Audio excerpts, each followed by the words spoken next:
This video is brought to you by BetterHelp. So we are halfway through 2023, and I thought it would be fun to do a little check-in and talk about some of the best books that I have read this year. These are in no particular order, and the only rule that I set for myself is that I'm only going to talk about books that I read this year for the first time. So they can't be books that I read previously. So I'm not going to talk about, say, Ursula K. Le Guin, even though I just read The Dispossessed 2 months ago or something. But because I'd read it before, it can't be talked about in this video.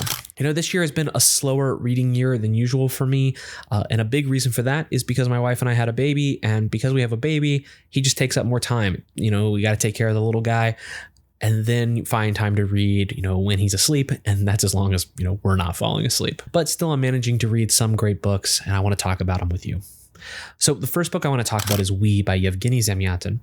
So We is this really interesting book, just historically speaking.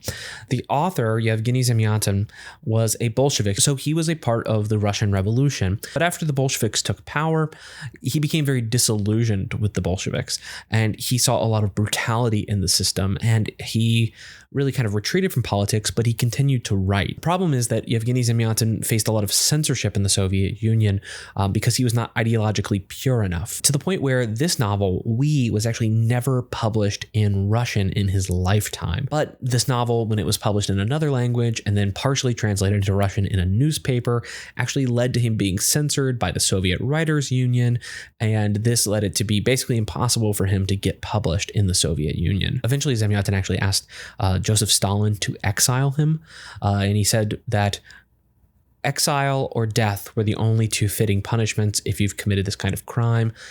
And he was asking essentially for exile because even though he was alive, he wasn't allowed to write. And as a writer, he said that that was like dying. And so it would actually be a mercy for him and his wife to be exiled. They were exiled. I believe they went to Paris. A lot of Soviet exiles, I think, made their way to Paris. They died in relative poverty, but he got to keep writing. And this book actually went on to be a big influence for George Orwell when he was writing 1984. And you can really see the parallels when you read both books. As someone who loved George Orwell, especially when I was sort of forming my political consciousness, when I was reading him in high school, reading about his influences was really meaningful for me. But the book stands on its own as just a really wonderful work. It's a dystopian novel in the true sense of the term, meaning that it actually takes what is supposed to be a utopia and then shows that it's still dysfunctional and not fitting for human beings.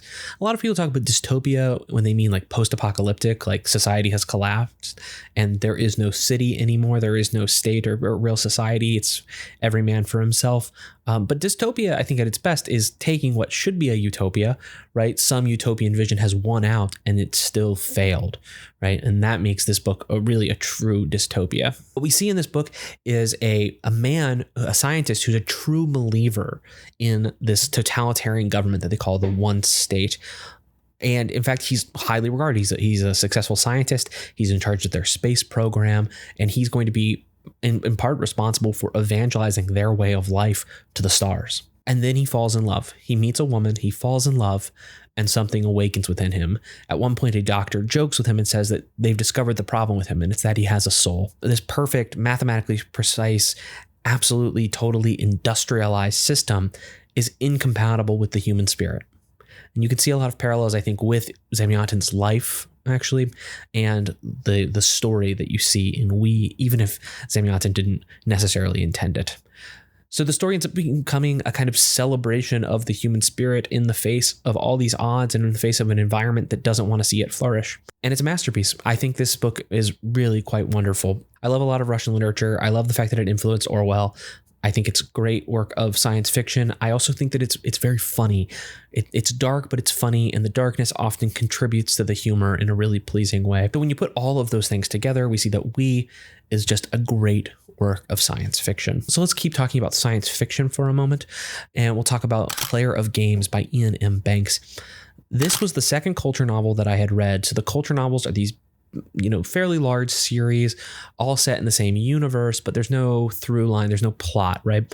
That connects all of them. They're all just set in a world, in a universe that Banks has created. And I read the first Culture novel, which is called Consider Phlebas, and I didn't like it at all. I thought Consider Phlebas was pretty bad. And I almost didn't read it, but I almost didn't read any more Banks, but someone convinced me to try Player of Games. I was also a little bit hesitant to read Player of Games in particular because a science fiction YouTuber that I like, Bookpilled, I think reviewed it and he said he didn't like it. And he and our tastes don't always align, but I take what he says seriously at least. And so I was maybe a little bit hesitant to think maybe is this the right one? But I read it and it checked a lot of boxes for me, and it ended up being so good, like I said, that it actually made it into my top 10 science fiction novels. So if you're someone who generally likes my taste in books and likes my taste in science fiction, you can go check out that video and see the full list of my top 10. Then Player of Games is something I would just highly recommend. It also, it's a story about a professional game player, someone who has just mastered all of these various kinds of games, who has to travel to another world that's not part of the culture, so it's not part of this giant society. And they play this highly complex game. It has the same name as their civilization, and they actually use it to determine cultural and political power. And he wants to win the game. He wants to beat them. Someone who likes complex games, I like to play chess, even though this game is significantly more complicated than chess. As someone who likes philosophical themes in science fiction, as someone who likes moral gray areas in my science fiction, I don't like it if things are presented too neatly as all good or all bad. Adding all of those things together really made Player of Games a really enjoyable book to read. Now, before we get to our next book, I want to thank my sponsor, BetterHelp, for making this video possible. Look, I'm someone who really actually benefited from going to therapy. I went to therapy for a while when I was in graduate school. I just moved to a new city. I was finally coming to terms with the fact that I had anxiety and depression that I had let sort of fester for a very long time. And I knew that I needed help. So I found a therapist and we talked. And my therapist taught me techniques that I could use to handle my anxiety and depression. And I use those same techniques to this day. I was lucky though. I had affordable and easy access to a therapist through the school that I was attending. But many people who need it don't have access to therapy. BetterHelp is a company with a mission to make therapy more affordable and accessible. It's all online, so if you sign up for BetterHelp, they will match you with a therapist that you can meet with remotely. You can sign up for BetterHelp and try to get matched with a therapist by going to my link down below. That's betterhelp.com/Jared Henderson. And if your therapist ends up not being a good fit, they can always help you find a new one. Therapy is a kind of training for helping us make our way in the world. I really benefited from having that training when I was seeing a therapist, and there are many other people who could benefit in the same way. So if that sounds like you, if you're looking for someone to talk to about some of your problems, go check out BetterHelp using my link and you will get 10% off. That's betterhelp.com/Jared Henderson. Thanks for watching this. And now let's get back to talking about some books. The third book I want to talk about is The Individualist by Matthew Zwolinski and John Tomasi. Both Zwolinski and Tomasi are philosophers, and I have read a decent amount of philosophy this year, and this is the most enjoyable piece that I've read. The Individual is actually marketed as a kind of intellectual history of libertarianism or individualism or anarchism. Those are lots of different related views, all kinds of clustered together for the purposes of this book. If you read a good work of intellectual history, it's going to get you familiar with the historical context in which some ideas emerged, and also the various themes that sort of characterize different traditions, and then the ways that different thinkers in those traditions have emphasized different themes. One of the things I learned early on, for instance, is the early people who called themselves individualists, you had people like in the United States, like Benjamin Tucker, who actually identified both as individualist and as socialist. And so primarily they saw themselves as opposing slavery and everything related to slavery. And so they were starting to question the very notion of profit and things like this. And they were advocates for a kind of like voluntary socialism. And then you see the European strand of individualism, which was primarily concerned with state overreach and mercantilism, which made sense given the sort of economic climate of Europe at the time. Because these movements were arising, but had different sort of enemies at home, the different themes kind of emerged, where the Europeans became much more friendly to big business and the idea of private property, for instance. Now, obviously, that changes eventually. American libertarians, as they would come to be called, started to believe in a lot of those things, and they kind of inherited that European way of thinking, while the European libertarianism fell out of favor in Europe. So you see, the history is so complicated, and yet I found it really fascinating. The book is really well structured. It's not a historical progression. Instead, they are thematic chapters. And I just want to say that Zwolinski and Tomasi did such a fantastic job of writing this so that someone like me, who has a PhD in philosophy, could read it, enjoy it, and be impressed by their level of rigor and clarity, but that also someone who wasn't a philosopher could read it and learn a lot. And it's really hard to do both of those things. It is really hard to write a book that professional philosophers and a popular audience could enjoy. And I think that Zwolinski and Tomasi managed to pull that off. The fourth book is The City and the City by China Miéville. I had never read anything by this author before, and I really wasn't sure what to expect, but I loved this book, and I'll just go ahead and say it. This book might be in my top 5 of 2023. Miéville is part of a movement that sometimes gets called weird fiction, or like new weird fiction. And so I don't know if science fiction or fantasy are the right kind of labels for it, though I do believe that this was nominated for some awards in the genre. It is a story about two cities which are interposed on top of each other spatially. They're the only cities like this in the universe, and like at least in the universe of the book. And they sit in roughly Eastern Europe, and it's sort of set in, feels like the late 90s, early 2000s, where there's a lot of post-Soviet influence and that kind of politics where our Western business is coming in and things like this really play a big role in the novel. So it has this really fantastic setting that's kind of situated in real world history, but also has this fantastical element. And it also is just telling this police procedural story about a police officer trying to solve a murder. I think choosing that kind of plot, which felt maybe a little standard, and I don't know if an author like Miéville would always want to go with like kind of a standard plot like this.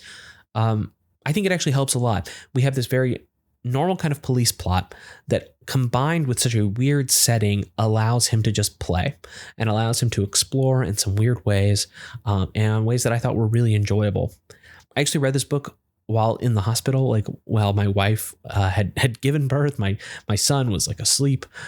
She was resting. My wife was resting too. And I just couldn't sleep. I had too much adrenaline, or had drank too much coffee or something. And I just read this while sitting on the couch while the two of them rested. And it was such an enjoyable experience. So there's just this perfect little mix of all these weird ingredients that come together and make this delightful little concoction that I just loved. I just absolutely adored. And the final book that I want to talk about in this video is Macbeth by William Shakespeare. I know it's shameful that I had not read Macbeth before. I had read a fair amount of Shakespeare, but I had really kind of limited myself to what I'd been taught in school, and Macbeth had just never made it onto the curriculum. It might have even been that my professors or my high school teachers who were teaching me Shakespeare didn't read Macbeth, or didn't teach Macbeth because they just assumed someone else would teach Macbeth, right? But I had never read it, and it would be a little silly for me to talk at length about why Macbeth is so good, because it's Macbeth. And whatever I say, someone else would have said it better in the history of applauding this play and saying that it's wonderful. So instead of talking about why I love Macbeth so much, I'm just going to say this. If you have the means or the time, you should read some Shakespeare very soon. Find a work by Shakespeare that you have not read recently and just read it. This is a great case of like a classic that I should have read a long time ago, and I just always thought I'll get around to it, but I had never taken the plunge, right? And that's a great way to never do something. That's a great way to actually never accomplish those things that you think that you'll one day accomplish.